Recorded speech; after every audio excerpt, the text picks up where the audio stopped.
Dobrodošli nazad na kanal Popravi sam i u drugi deo renoviranja prikolice Loznice. U prvom delu pripremio sam prikolicu za montiranje novih stranica. Skinuo sam stare stranice, ispravio i izvario pod, skinuo nepotrebne delove, a u ovom videoklipu postavljat ću nove stranice. Stranice su već odavno stigle i čekaju na montiranje.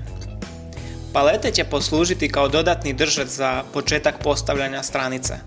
Stranice su debljine 2 mm, a na sredini imaju dodatno ojačanje.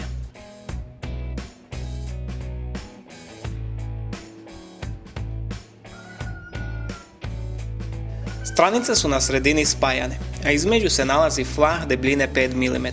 Stranica izgleda kao kamionska. Iako su spajane, dodatni flah na sredini je ojačao celu stranicu, a stranice su idealno ravne.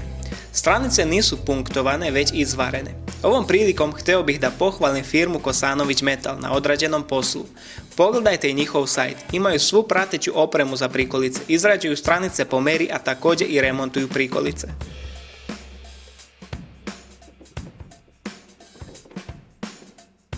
Prednje stranice su 1,90 m, a visina 2x45. Želim da vam skrenem pažnju na jedan moj propust koji vi možete riješiti na bolji način. Ako remontujete ovakvu prikolicu koja nema ravan pod kao zmaj prikolice, već na kraju imaju žljeb, stavite da jedna donja stranica bude višlja za 2 cm zbog tog žljeba. Nisam razmišljao kada sam naručivao stranice, ali ako odgledate video do kraja, vidjet ćete koje sam rješenje napravio, da idealnije nije moglo biti.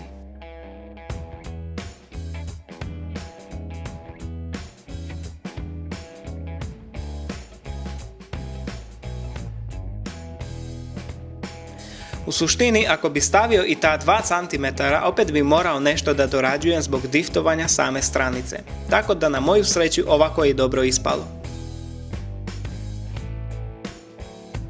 Za 2 mm bočna stranica će biti niža u odnosu na prednju, to je zbog zazora na šarkama.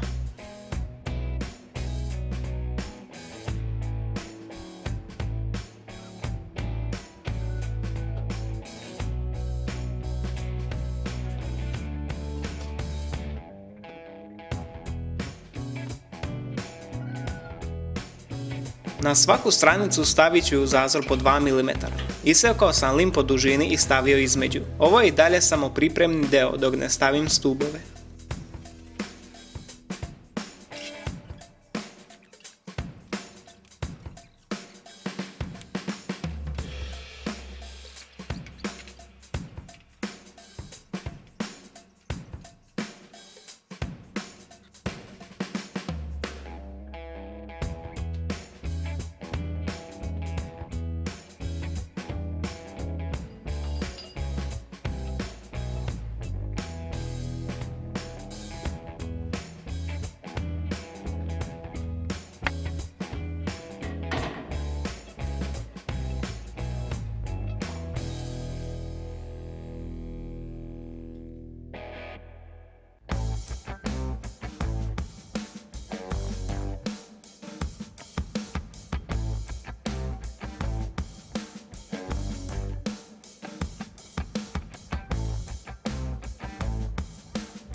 Ploče za stup su fiksirane, a sada imam meru za stup, a on će biti 88 cm.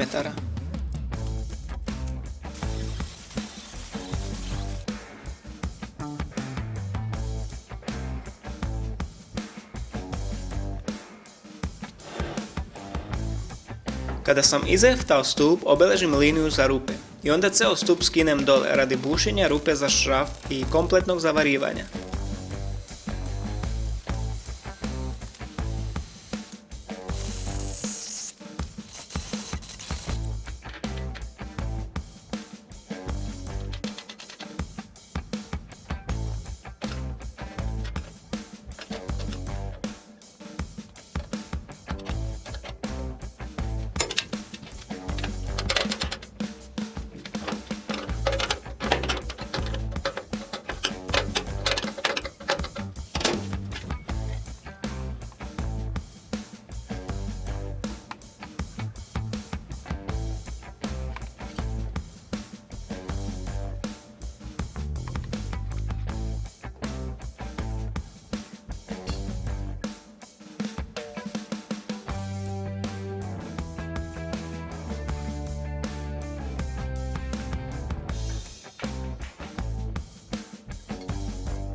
Ovo je ceo okov za prikolicu koji košta 180 €. Stranice debljine 2 mm izašle su 650 €. Počinjem sa postavljanjem šarki zatvarača. Zatvarač diktira visinu šarki. Zatvarač fiksiram stegom na određenu visinu. Prvo sve izheftam, a na kraju sve izvarim.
Svetlovučenu šipku skraćujem. Na krajeve treba da urežem navoj tako da mogu staviti maticu sa jedne i druge strane.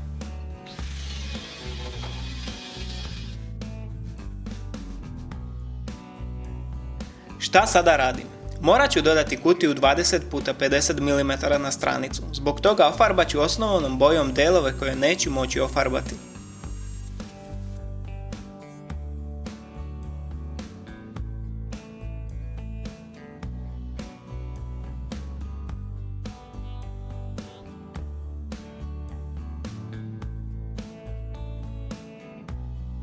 Na svaki deo šipke zavarim flah 30x4 mm.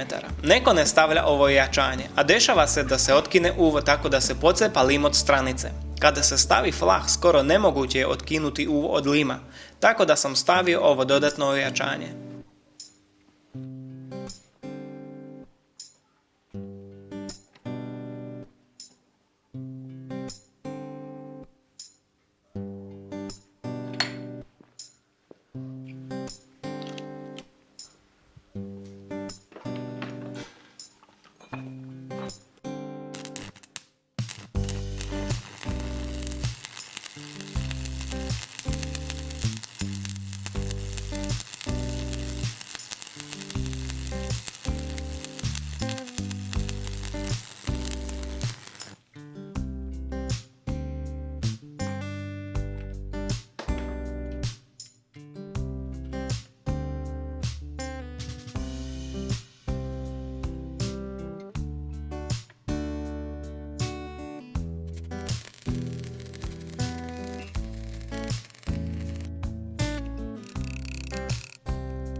Nosači su postavljeni. Stranica se lepo otvara i zatvara. Veoma treba obratiti pažnju kada se izvaraju dodatni delovi, jer kada se var izvuče i ohladi, dolazi do deformacije same konstrukcije.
Dolazi na red donji zatvarač, klik-klak mehanizam za brzo otvaranje i zatvaranje.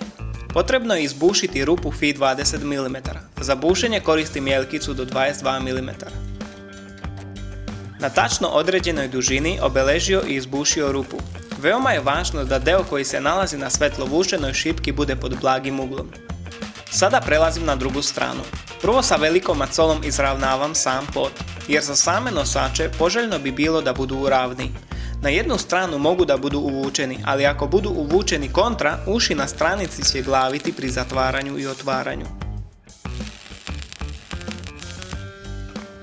Treba dosta voditi računa što se tiče toga. Da bi rezultat bio perfektan što se tiče zatvaranja, treba obratiti pažnju na svaki detalj.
Sada postavljam flak sa unutrašnje strane, koji služi za diftovanje. Na ovom mjestu gdje se spajaju stranice, može se staviti i guma, ali po meni trajnije i bolje rješenje je staviti flah.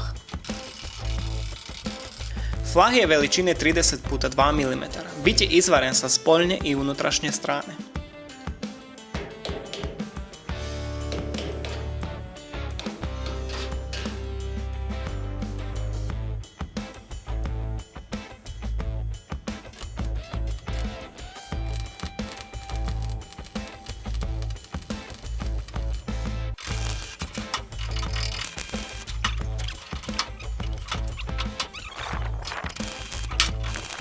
Na patosu sa prednje i zadnje strane stavljam armaturu FI 6 mm za driftovanje.